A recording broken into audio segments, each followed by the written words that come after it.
पोटातला gas कमी कसा करायचा? बघा, पोटामध्ये गॅस होतो म्हणजे काय?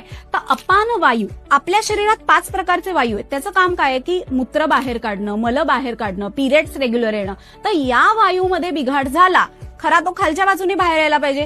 जर आपलं पोट साफ होत नसेल तर पोटामध्ये तो गॅस साठून राहतो आणि तोंडातनं तो ढेकरांच्या मार्फत बाहेर पडतो आणि हा पोटामध्ये गॅस साठून पोट डब्बं वाटतं, पोट फुगल्यासारखं वाटतं, अनइझी वाटतं. डायफ्रामवरती प्रेशर वाढून आपल्या हार्टबीट्समध्ये ह्याचा परिणाम आपल्याला जाणवतो. तर काय करायला पाहिजे?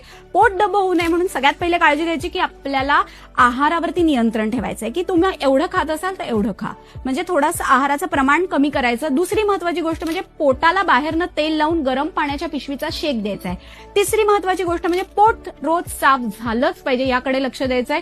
आहारामध्ये अतिशय तिखट पदार्थ वर्ज्य करायचे आहेत. चौथी महत्वाची गोष्ट म्हणजे आपल्याला कुठलाही ताण नाही घ्यायचा आहे, कारण गट आणि ब्रेन यांचा सिंड्रोम असतो, त्यामुळे तो वात जो बाहेर वरच्या दिशेने येतोय तो कमी होतो. आणि 5वी महत्वाची गोष्ट म्हणजे आपल्या आहारामध्ये तुम्ही सुंठ किंवा जिरे किंवा ओवा अशा पदार्थांचा उपयोग करायचा आहे. Download ShareChat.